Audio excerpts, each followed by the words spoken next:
Hello, students. The ants are in the ant farm. I had a problem.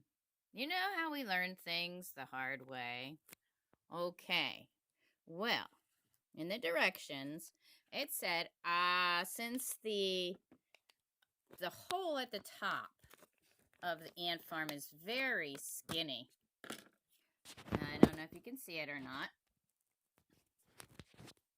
It's very, very thin, that hole. Here's my finger. And to get the ants from this test tube into that skinny hole, it said, make a funnel. So I made a funnel. And then I stuck it in here, like this. And I tapped the test tube in there. Problem is that skinny hole in the bottom of my funnel, when 20 ants hit that hole, they all jam up. So I had 20 ants in the funnel, but not going into the ant farm. Now, a few went in and they got squished because I started shaking, and 20 ants in a skinny hole.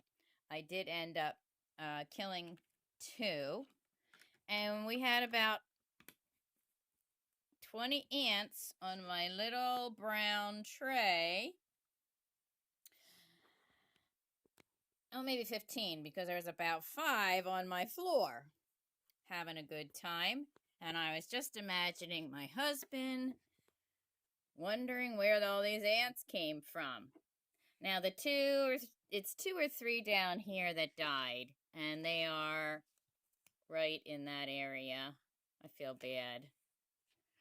And then I had to pick up each ant. Do you see these? They look like toothpicks, but they're sandwich picks, just a little bit bigger. I had to pick each ant up on a pick, and then try and shake him into that skinny hole. You know, once ants are on something that they like, they don't let go. I'm shaking and shaking, I'm blowing on them. Now, in the back of my mind, there's also something I'm worried about. And do you know what that is? Harvester ants can give a sharp bite. So all the while I'm chasing these ants down and putting them on my little stick, I'm not happy when they get close to my fingers. They all made it in and I didn't get bit, pardon me. Pardon my English. And so they are in now. Now, they haven't gone into the hole yet and started digging. Now, the directions did say that they're going to be all upset and agitated and hungry when they first get here. What I did is I checked out how much food I should give them. The directions say that I should give them a drop or 2 of water. Now I have to get the water into that skinny hole at the top. So I thought, and I'm only supposed to give them 2 drops every 2 or 3 days. That means I need to use raindrops. That might work. No. I thought an eyedropper or a pipette. And I found my pipettes quicker. And this is a pipette. Skinny tube. Just works like an eyedropper. Squish, squish.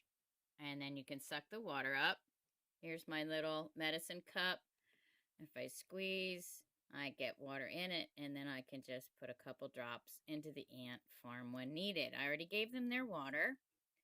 And then the directions also said, do not overfeed your ants. So what I did is I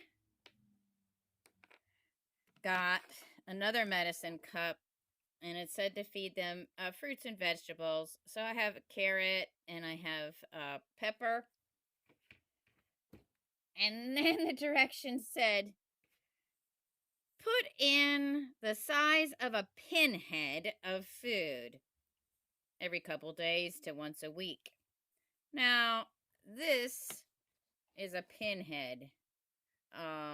Probably larger than the average pinhead. Okay, these I used for little noses on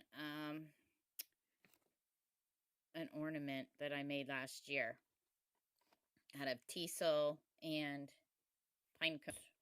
It was I think it was a mouse. The other pinheads that I got to show you are these. Okay, sewing pins that you pin your fabric together with. Very small, very small. So that is a very amount of food for these harvester ants. But I'll do my best to give them the proper amount of food and water. The other directions that I was given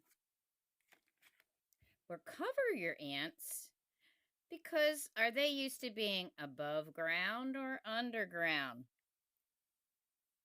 Well, you're right if you say both. They hunt for their food a lot of times above ground, right? But they live underground. And so that's what I'm going to try and do. I'm going to cover them with an old t-shirt and get them all settled. And they can mourn for the dead. I feel bad. But I think they're all in there now. And there's more than 20. So that is all good. So that is the adventure of the harvester ants.